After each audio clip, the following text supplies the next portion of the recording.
लोग आते हैं और हमारे भोले भाले लोगों को देसी पौवा का आधा आधा देते हैं। कोई इंग्लिश का देता है, कोई देसी का देता है, कोई गंगानगर शुगर मिल का देता है, कोई घोड़े की मूत देता है, कोई इंसाफ की मूत देता है। वो पी के टर्ली हो जाते हैं। वोट किसको देना है, कौन हमारा दोस्त है, कौन दुश्मन है, ये आज तक आपको मालूम नहीं है, आपको ठा कोई नहीं पड़ा है। इसलिए अगर आने वाले समय में हम लोगों ने इस चीज को भांप लिया तो निश्चित रूप से हम आजाद हो सकते हैं। और जो हमारे ऊपर मुसीबतें आ रही हैं वो मुसीबतें निश्चित रूप से खत्म हो सकती है। इसलिए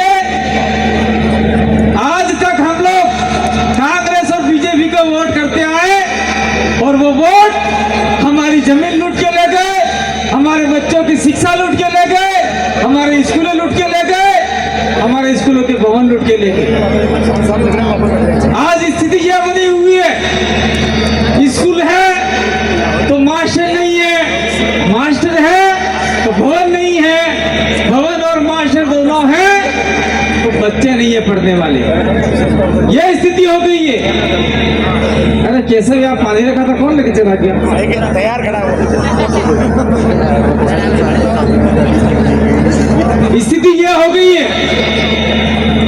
इसलिए मैं महिलाओं को आपको कहना चाहता हूं, मैं आप लोग एक बात कहना चाहूंगा, सुन लो महिला, हमारे उधर हमारे बच्चे स्कूलों की छुट्टियां होती है, लंबी लाइन लगती है बच्चों की, बच्चियों की, लड़कियों की, सब ज्यादा बच्चियां ज्यादा पढ़ती है हमारे वहां पर। और आपके यहाँ पर स्कूल की छुट्टी होती है, बच्चियां नजर नहीं आती।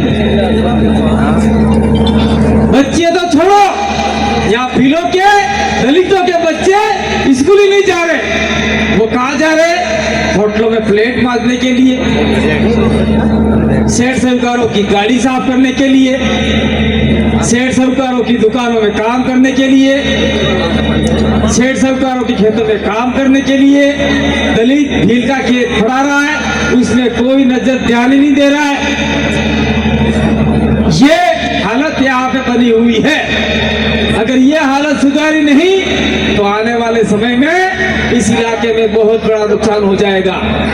जो स्कूलें चल रही हैं वो स्कूलें भी सरकार बंद करने के कगार पर आ चुकी है। इसलिए हम लोग खास आपसे निवेदन कर रहे हैं कि स्कूलें ज्यादा से ज्यादा जाओ और बच्चों को पढ़ाओ।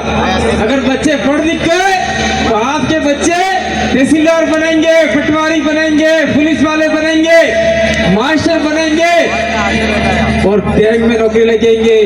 और आपने ज्यादा मेहनत की तो ज्यादा से ज्यादा कलेक्टर और एसपी आपके बच्चे बन सकते हैं। ये बात हम आप लोगों को बताने के लिए आए हैं, क्योंकि इस इलाके में कोई भी राजनीतिक पार्टी आई, चाहे कांग्रेस आई, चाहे बीजेपी आई, आपको छोटा सा खाने के लिए नमकीन दे दी और छुट्टी कर दी।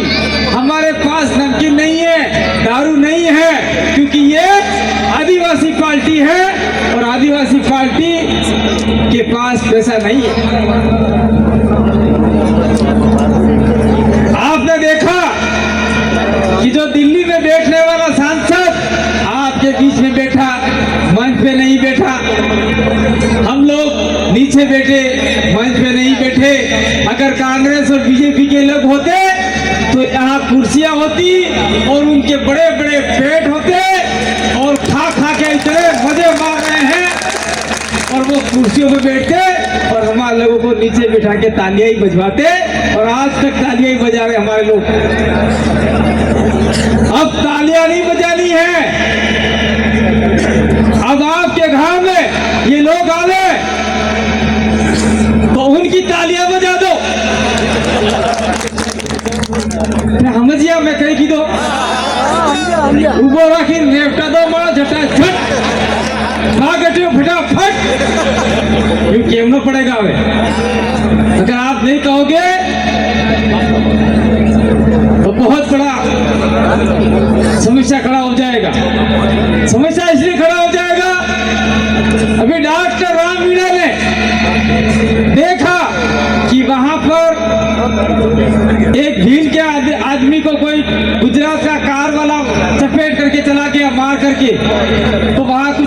धरने पे बैठे, डॉक्टर राम मीणा भी गए, राजकुमार भी गए, और शायद 29 साथी जो जेल में गए वो भी गए, और अन्य सारे लोग गए। लेकिन वहां पर सबसे पहले बैठे थे कांग्रेस और बीजेपी के लोग, और उन्होंने क्या कहा था कि हम खून का बदला खून से लेंगे, ऐसा उन्होंने कहा। ये वीडियो हमारे पास है। और हमारे लोग ज्यादा भिड़ गए, आ गए, तो वो धीरे धीरे भाग गए, और भागने के बाद में कहा अब साहब ये बकरी आ गई है, इनका आप शिकार कर डालो। ये शेर बैठे हुए थे, लेकिन ये पुलिस वालों ने मिलकर, ये पुलिस वाले नहीं हो जो आज बैठे वो नहीं, सायरा के पुलिस वाले, उदयपुर से आए पुलिस वाले, उन लोगों ने मिलकर राम मीणा का गमछा खींचा और उसको मारने का प्रयास किया। तब जाके, और उस पुलिस वाले ने क्या बोला, मैं तो खुला बोलूंगा, वीडियो जाए तो जाए। आज उस पुलिस वाले को जो पाली भेज दिया था, पाली से वापस उदयपुर के अंदर बुला दिया। और वो शायद पुलिस वाला कौन है? सूर्यवीर सिंह। अरे काय का सूर्य यार, उस आदमी ने क्या बोला, ए फटाफट खाली करो मादर चोदो। मेरी बहनें सुन रही है, लेकिन वो पुलिस वाले ने बोला फटाफट खाली करो मादर चोदो, लट उड़ेंगे। ऐसा कहने के बाद में हिंसा भड़की और हमारे लोगों को जेल में डाल दिया, ले गया। आप बैठ जाओ, मैं सही बता रहा हूँ। ये डॉक्टर राम मीणा की काली गाड़ी थी, उस काली गाड़ी को जेसीबी से तोड़ा गया।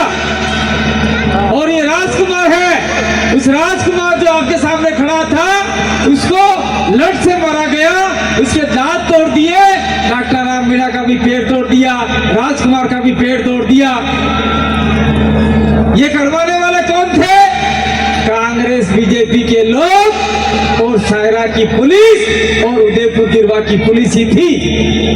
इसलिए ये चाहते थे कि ये आदिवासी, ये दलित, ये शोषित, ये वंचित लोग आगे नहीं आए, उनका झंडा नहीं उठावे और हमारा झंडा लेके दौड़ते फिरे।